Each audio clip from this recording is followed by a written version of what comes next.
Social media. It's okay if you still don't know how to subtweet, because neither do I. And it's okay if you spend hours on your feed scrolling through and obsessing over adorable puppy pics, because I certainly do. And no judgment, it's okay if you dislike social media. But no matter what your sentiments are, what we can't change is the reality of social media's presence and influence on our daily lives. This is the digital age. It is fast paced, far reaching, dynamic, and interactive. This unplanned experiment has reached over 3.6 billion people. That's more than 40% of the world's population. And among social media users, one of the most harmed and benefited groups are women and girls. While we can't deny or overlook the detrimental consequences social media has on mental health, self esteem, or the sexualization of women, we can't lose sight of the bigger picture either. Social media is being used as a tool to further empower and break down the barriers for women and girls all over the world. According to a 2019 University College London study, it was reported that girls suffer from psychological distress twice as much as boys due to social media usage. When I open up my Instagram, I am drawn to the pictures of photoshopped Instagram models whose faces and bodies are perfect. It seems like all of my insecurities have been magnified. I'm more concerned about how I look as opposed to who I am. As a woman, is that my worth? The number of likes my posts receive, a number, a ranking, a scale for attractiveness? I feel reduced. How do I become that woman on my stream? More girls are demanded to be perfect, and once we don't meet it, we are belittled, demeaned, and criticized. Furthermore, social media has created a space where the exacerbation of harmful gender norms have taken place. In a case study, researchers looked at the objectification of female college students. In accounts for your nationwide and college party, users posted daily photos of female college students, cropping out their faces and sexualizing their bodies. By not naming these women and sexualizing their bodies, they became objects of desire rather than individuals, exemplifying the idea that men should be able to determine a woman's worth by her use value.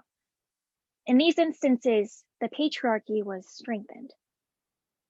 However, at the same time as I'm projecting my unreasonable expectations of myself onto my Instagram feed, or suffering and seeing that my friend is being slut-shamed in the Instagram comments, or having my political commentary shut down by mobs of boys about abortion, the next post on TikTok is a girl embracing her body image and advocating for self-love.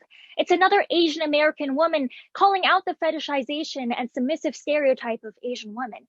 It's an anonymous classmate posting her story of sexual harassment and receiving overwhelming support from her classmates and other social media users.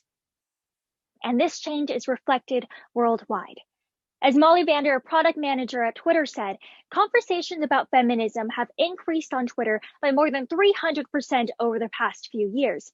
Often categorized as hashtag activism, these internet handles have become wake-up calls. For example, hashtag Me Too. For years, nobody did anything, and nobody wanted to listen to the victims' stories. But finally, justice came, and a total of 201 men were effectively canceled for sexually harassing and assaulting women. These men will never be able to exploit their powers again, and thank God for that. The UN Women's hashtag #HeForShe campaign helped to garner the support of 1.2 billion people in putting the spotlight on the need for men and boys to be involved in the conversation of gender equality. In Delhi, India in 2012, after the gang rape of a young woman, the Delhi gang rape hashtag helped to shed light on gender violence in India. Not only did the hashtag campaign help to support mass mobilized protests, but it also led the government to implement anti-rape provisions in their criminal code.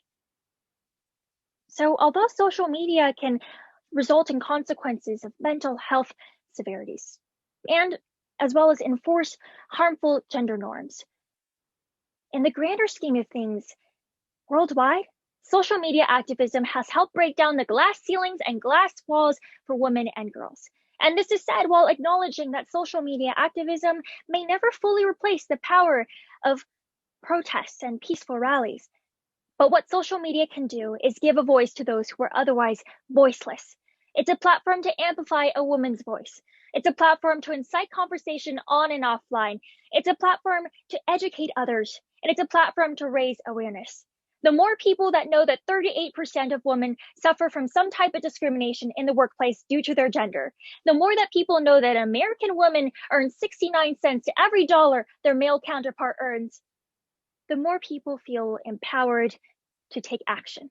There is an understanding and sense of unity established.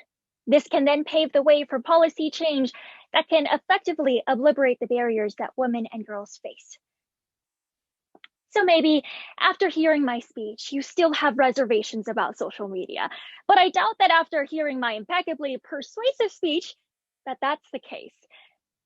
But no matter what the case is, what we can't ignore is a loud volume of hashtags being retweeted by millions to fight for gender equality. This unplanned experiment has the potential to bring together 3.6 billion people and more in our fight against the patriarchy. And that is powerful. Thank you.